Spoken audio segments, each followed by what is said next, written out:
പിതാക്കളെ സംബന്ധിച്ച് അള്ളാഹുവിന്റെ ദീൻ നമ്മളോട് കൽപ്പിച്ച കൽപ്പനകൾ, ആ കൽപ്പനകൾ നാം മനസ്സിലാക്കുകയും അതറിഞ്ഞ് ഏത് കാറ്റിലും കോളിലും തളരാതെ, ഏത് സാമ്പത്തിക പ്രയാസം നേരിട്ടാലും ശാരീരിക വിഷമങ്ങൾ നേരിട്ടാലും ഊണും ഉറക്കവുമില്ലാതെ തന്റെ മാതാവിനെയും പിതാവിനെയും പരിപാലിക്കേണ്ടി വന്നാലും അവർക്ക് വേണ്ടി അള്ളാഹുവിന്റെ ദീൻ നൽകിയ സ്ഥാനമാനങ്ങളെ സംബന്ധിച്ച് ഇൻഷാ അല്ലാഹ് വളരെ വ്യക്തമായി പ്രതിപാദിച്ച് അവസാനം ആത്മാർത്ഥമായി അള്ളാഹുവിനോട് കരഞ്ഞ് കലങ്ങിയ ദുആ ചെയ്തിട്ട് നമ്മളെല്ലാവരും പിരിഞ്ഞു പോകാവൂ എന്ന് സാന്ദർഭികമായി ഞാൻ ഓർമ്മപ്പെടുത്തുകയാണ്. ഞാൻ ഈ വിഷയം അവതരിപ്പിക്കുമ്പോൾ ഈ ഇരിക്കുന്ന ഉമ്മമാരൊക്കെ മരിച്ചു പോയവരാണ്. പലരുടെയും ഉപ്പമാര് മരണപ്പെട്ടു പോയി, പലരുടെയും ഉമ്മമാര് മരണപ്പെട്ടു പോയി.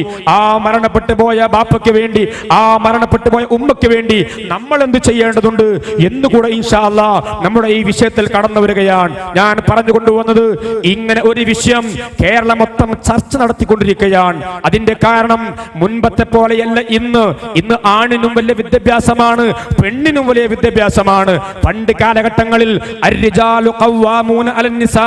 പുരുഷന്മാർ അങ്ങാടിൽ പോയി വേല ചെയ്ത് കൊണ്ടുവരുന്ന പണം അവർ വായി കൊടുക്കുന്ന ഉപജീവന മാർഗങ്ങളെ കൊണ്ട് തന്റെ ഭർത്താവിനെയും തന്റെ കുഞ്ഞുങ്ങളെയും തന്റെ മാതാപിതാക്കളെയും പരിപാലിക്കലായിരുന്നു പെണ്ണിന്റെ ഡ്യൂട്ടി, പെണ്ണിന്റെ ജോലി.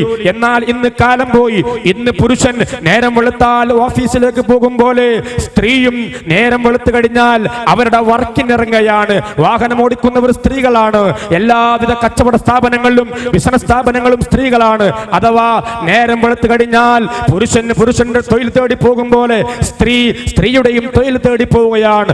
ആ ഒരു സംവിധാനം നമ്മുടെ രാജ്യത്ത് വന്നപ്പോ എന്തുണ്ടായി എന്ന് ചോദിച്ചാൽ വയസ്സായി കാൽമുട്ട് മടക്കാൻ കഴിയാതെ ചോര തുപ്പിക്കടിയുന്ന പ്രായമായ പിതാവിനെ നോക്കാൻ ആർക്കും സമയമില്ല, പാവമായ ഉപ്പയെ നോക്കാൻ ആർക്കും സമയമില്ല, പാവമായ ഉമ്മയെ നോക്കാൻ സമയമില്ല. അഥവാ ഒരാഴ്ചയെങ്ങാനും ഉമ്മ ഹോസ്പിറ്റൽ അഡ്മിറ്റ് ചെയ്താൽ ആ ഉമ്മയെ പരിപാലിക്കാൻ മകന് സമയമില്ല, മകൾക്ക് സമയമില്ല, എല്ലാവർക്കും തിരക്കാണ്. അങ്ങനെ ഒരു അവസ്ഥ നമ്മുടെ നാട്ടിൽ വന്നതുകൊണ്ട് നമ്മുടെ നാട്ടിൻപുറങ്ങളിലൊക്കെ വൃദ്ധസദനങ്ങൾ കൂണ് പോലെ വളർന്നു വലുതായിക്കൊണ്ടിരിക്കുകയാണ്. നിങ്ങൾക്കറിയാം എന്തിനു വേണ്ടിയാ വൃദ്ധസദനങ്ങൾ എന്നറിയോ?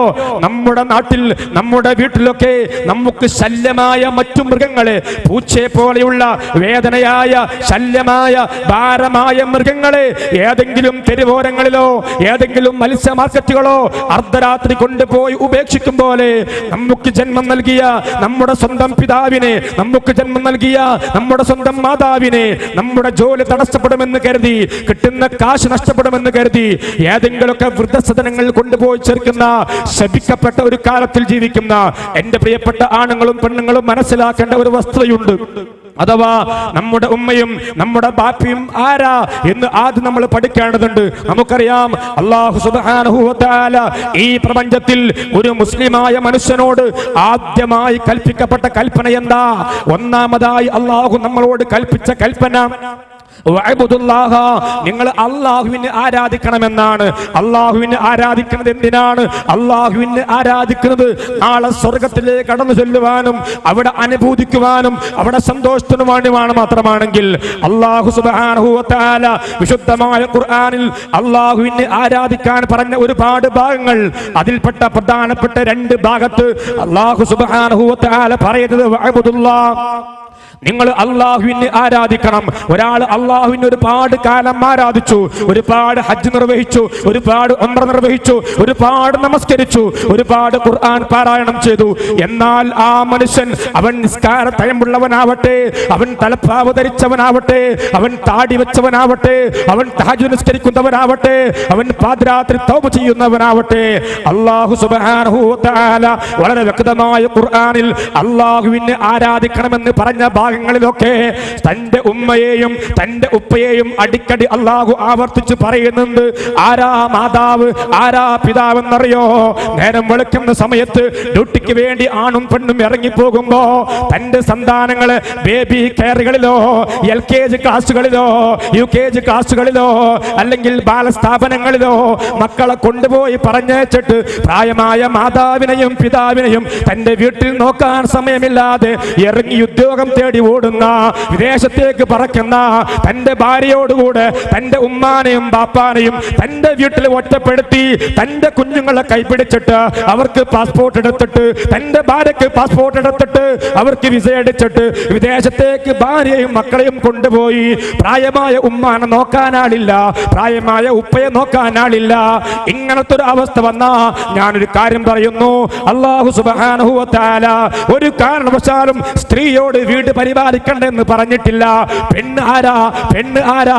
അവള് വീട് പരിപാലിക്കേണ്ടവളാ, അവള് മക്കളെ പരിപാലിക്കേണ്ടവരാ, അവള് ഭർത്താവിനെ പരിപാലിക്കേണ്ടവളാ. ആണ് ആരാ? പുരുഷൻ. അവൻ അധ്വാനിക്കേണ്ടവരാ, അവൻ അധ്വാനിക്കുന്നു. ആ അധ്വാനിച്ച് കിട്ടുന്ന കാശിൽ ബറക്കത്തുണ്ട്. ആ ബറക്കത്തുള്ള കാശ് കൊണ്ട് ഈ പെണ്ണിന് വേണ്ട ഭക്ഷണ വസ്തുക്കൾ വാങ്ങിക്കൊടുക്കുമ്പോ അത് പാകം ചെയ്യുക, വീട് വൃത്തിയാക്കുക, മക്കളെ പരിപാലിക്കുക, മാതാപിതാക്കളെ പരിപാലിക്കുക. ഇതാണ് അല്ലാഹു സ്ത്രീയോട് പറഞ്ഞത്.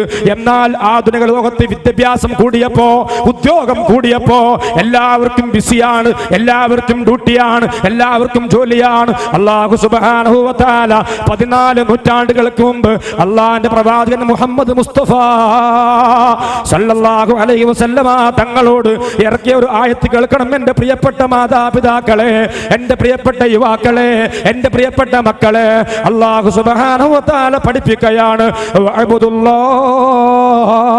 നിങ്ങൾ അല്ലാഹുവിനെ ആരാധിക്കണേ. ഒന്നാമതായി ഈ മംഗലം പാലത്ത് വന്നിട്ടുള്ള സർവ്വ മുസ്ലിം സഹോദര സഹോദരിമാരോട് ഒന്നാമതായി, രണ്ടാമതായി, മൂന്നാമതായി അല്ലാഹു സ്വർഗ്ഗത്തിലേക്ക് പോകാനുള്ള വഴി പറഞ്ഞെന്താ? നിങ്ങൾ അല്ലാഹുവിനെ ആരാധിക്കണം. അല്ലാ തഅബുദു ഇല്ലാ ഇയ്യാ. അല്ലാഹു പറയുകയാണ്, വഖലാ റബ്ബുക, നമ്മളെ രക്ഷിതാവ് നമ്മളോടൊരു കൽപ്പന പറഞ്ഞിട്ടുണ്ട്. എന്താണ് ആ കൽപ്പന എന്നറിയോ? അല്ലാ തഅബുദു ഇല്ലാ ഇയ്യാ. അല്ലാഹുവിനല്ലാതെ ഒരു പടച്ചവനും നീ ആരാധിക്കരുത്, ഒരു പ്രതിമകൾക്കും നീ ആരാധിക്കരുത്, ഒരു ദൈവങ്ങൾക്കും നീ ആരാധിക്കരുത്. അല്ലാഹുവിനെ മാത്രമേ നീ ആരാധിക്കാൻ പാടുള്ളൂ. ആ വാക്യം പറഞ്ഞ